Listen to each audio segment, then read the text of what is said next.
This is Rivers of London by Ben Aaronovitch. This is set in modern-day London as a sort of crime novel, but features the fantastical. I'll read the back first. This is London as you've never seen it before. A city of wonders and terrors. A city of ancient secrets, which is haunted by its past. A city where you are never far from magic. A city Peter Grant will help you discover. My name is Peter Grant, and I used to be a probationary constable in that mighty army for justice known to all right-thinking people as the Metropolitan Police Service, and to everyone else as the Filth. My story really started when I tried to take a witness statement from a man who was already dead. Doesn't say all that much, really. But what we've got is, this is a humoristic, fun, and witty book.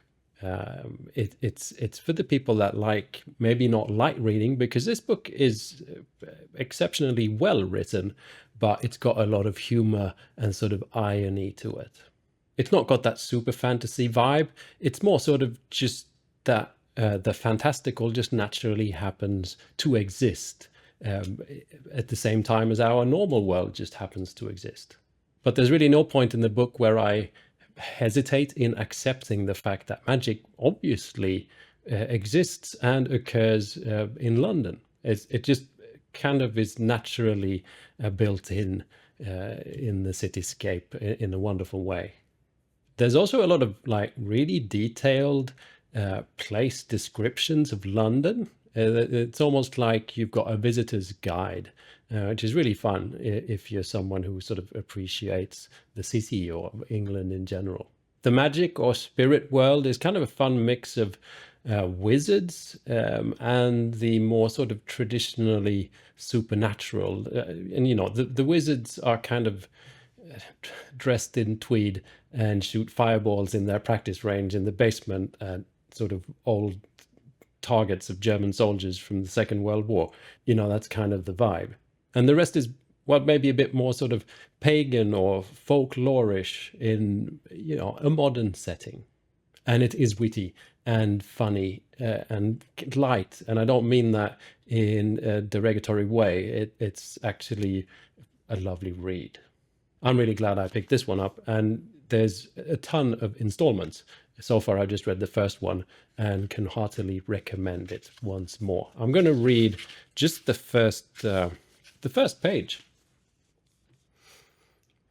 It started at 1:30 on a cold Tuesday morning in January when Martin Turner, street performer and, in his own words, apprentice gigolo, tripped over a body in front of the west portico at St. Paul's at Covent Garden. Martin, who was not too sober himself, at first thought the body was that of one of the many celebrants who had chosen the piazza as a convenient outdoor toilet and dormitory. Being a seasoned Londoner, Martin gave the body the London once-over, a quick glance to determine whether this was a drunk, a crazy, or human being in distress. The fact that it was entirely possible for someone to be all three simultaneously is why good Samaritanism in London is considered an extreme sport, like base jumping or crocodile wrestling. Martin, noting the good quality coat and shoes, had just pegged the body as a drunk when he noticed that, in fact, it was missing its head. As Martin noted to the detectives conducting his interview, it was a good thing he'd been inebriated, because otherwise he would have wasted time screaming and running about, especially once he realized he was standing in a pool of blood. Instead, with the slow, methodical patience of the drunk and terrified, Martin Turner dialed 999 and asked for the police.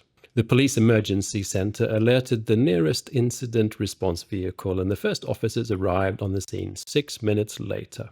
One officer stayed with a suddenly sober Martin while his partner confirmed that there was a body and that, everything else being equal, it probably wasn't a case of accidental death. They found the head 6 meters away, where it had rolled behind one of the neoclassical columns that fronted the church's portico. The responding officers reported back to control, who alerted the area murder investigation team, whose duty officer, the most junior detective constable on the team, arrived half an hour later. He took one look at Mr. Headless and woke his governor. With that, the whole pomp and majesty that is the Metropolitan Police murder investigation descended on the 25 meters of open cobbles between the church portico and the market building. The pathologist arrived to certify death, made a preliminary assessment of cause, and carted the body away for its post-mortem. There was a short delay while they found a big enough evidence bag for the head. The forensics team turned up mob-handed, and to prove that they were the important ones, demanded that the secure perimeter be extended to include the whole west end of the piazza. To do this, they needed more uniforms at the scene, so the DCI, who was senior investigating officer, called up Charing Cross Nick and asked if they had any to spare. The shift commander, upon hearing the magic word overtime, marched onto the section house and volunteered everyone out of their nice warm beds. Thus, the secure perimeter was expanded, searches were made, junior detectives were sent off on mysterious errands, and finally, at just after 5 o'clock, it all ground to a halt. The body was gone, the detectives had left, and the forensic people unanimously agreed that there was nothing more that could be done until dawn, which was 3 hours away. Until then, they just needed a couple of mugs to guard the crime scene until shift change. Which is how I came to be standing around Covent Garden in a freezing wind at 6 o'clock in the morning, and why it was me who met the ghost.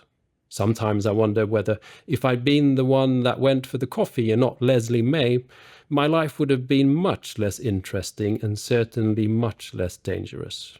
Could it have been anyone, or was it destiny? When I'm considering this, I find it helpful to quote the wisdom of my father, who once told me, "Who knows why the fuck anything happens?" And there we are. Rivers of London. Once more, it's fun, it's witty. It's one of those, like, for me at least, comfortable reads that kind of keeps you warm together with a nice cup of tea. Please go ahead and give it a try. Rivers of London by Ben Aaronovitch. Thanks for watching, and see you in the next recommendation. Bye.